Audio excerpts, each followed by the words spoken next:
রাজ্য বিধানসভার বাজেট অধিবেশন রয়েছে আজ। রাজ্যপাল তিনি ভাষণ দেবেন, ইতিমধ্যেই তিনি পৌঁছে গিয়েছেন বিধানসভায়। দেখতে পাচ্ছেন বিধানসভার স্পিকার বিমান বন্দ্যোপাধ্যায় তিনি উপস্থিত রয়েছেন মুখ্যমন্ত্রী মমতা বন্দ্যোপাধ্যায়। রাজ্যপাল সিভি আনন্দ বোস তিনি আজকে ভাষণ দেবেন। আর রাজ্য বিধানসভার বাজেট অধিবেশনের শুরুতেই রাজ্যপালের ভাষণ। আর রাজ্যপালকে স্বাগত জানাতে মুখ্যমন্ত্রী মমতা বন্দ্যোপাধ্যায় রয়েছেন বিধানসভা স্পিকার বিমান বন্দ্যোপাধ্যায়।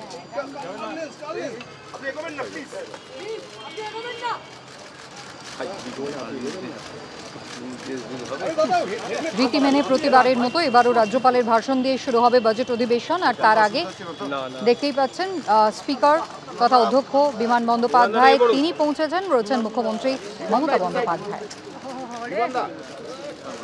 এর আগেই বিধানসভায় পরিষদীয় দলের বৈঠক হয় তৃণমূল কংগ্রেসের। একাধিক বিষয় নিয়ে আলোচনা করেন মুখ্যমন্ত্রী।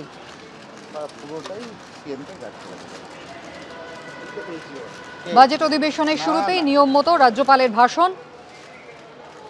আর তারই অপেক্ষায় ছিলেন অধ্যক্ষ বিমান বন্দ্যোপাধ্যায় এবং মুখ্যমন্ত্রী মমতা বন্দ্যোপাধ্যায়।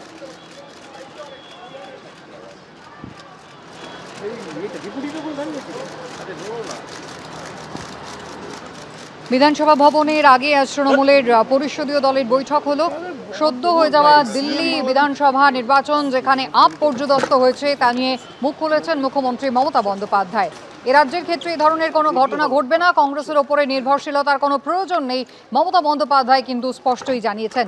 উজ্জ্বল মুখোপাধ্যায় আমাদের প্রতিনিধি রয়েছেন আমাদের সঙ্গে। উজ্জ্বল, রাজ্য বিধানসভার বাজেট অধিবেশনের শুরুতে একেবারে প্রতিবারের মতো ভাষণ পাঠ করবেন রাজ্যপাল, আর তিনি ইতিমধ্যেই পৌঁছে গিয়েছেন। একেবারেই তাই, দেখো রাজ্যপাল কিন্তু ইতিমধ্যেই পৌঁছে গেছেন এবং যেটা প্রথা সেটা হচ্ছে প্রথমে আম্বেদকরের মূর্তিতে তিনি মালা দেন এবং তারপর কিন্তু রাজ্যপাল সরাসরি বিধানসভার কক্ষে প্রবেশ করেন এবং প্রোটোকল হচ্ছে যে এই রাজ্যপালকে রিসিভ করতে সেখানে মুখ্যমন্ত্রী উপস্থিত রয়েছেন এবং স্পিকার উপস্থিত রয়েছেন এবং আমরা অতীতে দেখেছি বিরোধী দলনেতা তিনিও কিন্তু উপস্থিত থাকেন, কিন্তু এখনো পর্যন্ত আমরা বিরোধী দলনেতাকে দেখতে পাচ্ছি না। এখান থেকে রাজ্যপালকে দুজনে নিয়ে আসবেন এবং একেবারে হাউসের মধ্যে তাকে নিয়ে আসবেন এবং রাজ্যপাল আজকে তার বক্তব্য এখানে পেশ করবেন, যেটাকে বলা হয় রাজ্যপালের ভাষণ। দেখো সাধারণত রাজ্যপালের ভাষণ দিয়ে বাজেট অধিবেশন শুরু হয়, এটাই কিন্তু বিধানসভার নিয়ম অথবা বলা যেতে পারে প্রথা। কিন্তু গতবার আমরা দেখেছিলাম এর কিন্তু ব্যতিক্রম হয়েছিল। যে বিধানসভার বাজেট অধিবেশন শুরু হয়েছিল রাজ্যপালের বক্তব্য ছাড়াই এবং তাই নিয়ে দীর্ঘ বিতর্ক তৈরি হয়েছিল এবং সরকারের তরফে বলা হয়েছিল যে রাজ্যপালের ভাষণ দিয়ে বাজেট অধিবেশন শুরু হওয়া এটা একটা প্রথা, কিন্তু এটা কোনো আইন না অথবা এটা কোনো নিয়ম না, ফলে তারা নিয়ম বহির্ভূত কোনো কাজ করেননি, এমনটাই ছিল সরকারের জবাব। তবে এবার কিন্তু আর কোনো রকম বিতর্কে যে রাজ্য সরকার যেতে নারাজ তা স্পষ্ট। রাজ্যপালের ভাষণ দিয়েই শুরু হচ্ছে বাজেট অধিবেশন এবং রাজ্যপাল আর মিনিট পাঁচেকের মধ্যেই তার ভাষণ শুরু করবেন। কিন্তু দেখো এর আগে আবার একটা বিতর্ক কিন্তু সামনে এনেছেন বিরোধী দলনেতা শুভেন্দু অধিকারী। তিনি আজকে বলেছেন যে রাজ্যপালের যে ভাষণ যেটা সরকার তৈরি করে দেয় সেই ভাষণে কেন্দ্রীয় সরকার বিরোধী অনেকগুলো মন্তব্য রাখা হয়েছিল, কিন্তু রাজ্যপাল নিজে জানিয়ে দেন যে কেন্দ্রীয় সরকার বিরোধী এই মন্তব্যগুলো তিনি তার বক্তব্যে উল্লেখ করতে চান না। পরবর্তী ক্ষেত্রে সেই বক্তব্য আবার নতুন করে পাঠানো হয়েছিল এবং সেই বক্তব্য নতুন করে পরিমার্জিত হয়ে রাজ্যপাল আজকে যে বক্তব্য রাখবেন সেখানে কেন্দ্রীয় সরকার বিরোধী কোনো মন্তব্য নেই, এমনটাই অন্তত বিরোধী দলনেতা দাবি করেছেন।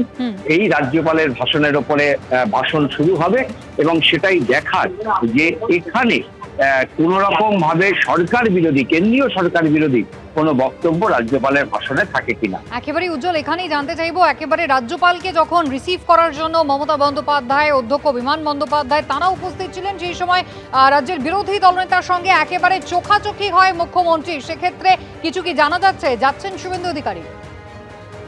দেখো সেটা হচ্ছে যে আজকে যখন শুভেন্দু অধিকারী তিনি বিধানসভার কক্ষের মধ্যে ঢুকছিলেন ঠিক সেই সময় মুখ্যমন্ত্রী মমতা বন্দ্যোপাধ্যায় তিনি তার ঘর থেকে বেরিয়ে রাজ্যপালকে রিসিভ করতে যাচ্ছিলেন এবং একেবারে লবিতে তাদের মুখোমুখি দেখা হয় এবং সূত্রের খবর যে মুখ্যমন্ত্রী শুভেন্দু অধিকারীকে বলেন যে কোট আনকোট যে তুই যাবি না, এবং শুভেন্দু অধিকারী কিন্তু মাত্রে বলেন যে না, হাউসের ভেতরে যাচ্ছেন।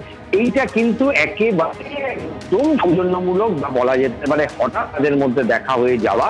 এবং মমতা বন্দ্যোপাধ্যায়ের সঙ্গে শুভেন্দু অধিকারী যখন শুভেন্দু অধিকারী তৃণমূল কংগ্রেসে ছিলেন, তখন কিন্তু মমতা বন্দ্যোপাধ্যায় তাকে এইভাবেই ডাকতেন।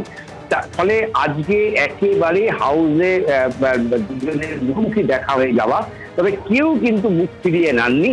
সৌজন্য যে যতটুকু সৌজন্য দেখানো, দুই তরফেই কিন্তু সেই সৌজন্য দেখানো হয়েছে।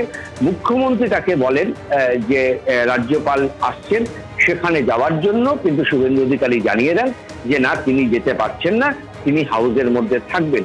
পাশাপাশি কিন্তু আজকে বিজেপির যে পরিষদীয় দলের বৈঠক ছিল, সেই বৈঠকেও কিন্তু তারা সিদ্ধান্ত নিয়েছেন যে কোনো রকম ভাবে রাজ্যপালের ভাষণে তারা বিরোধিতা করবেন না। অর্থাৎ অতীতে দেখা গেছে যে রাজ্যপাল যখন বক্তব্য রাখেন তখন কিন্তু বিরোধীরা হই হট্টগোল করে অথবা রাজ্যপালের ভাষণে বাধা দেয়, এরকম একাধিক নজির বিধানসভায় রয়েছে।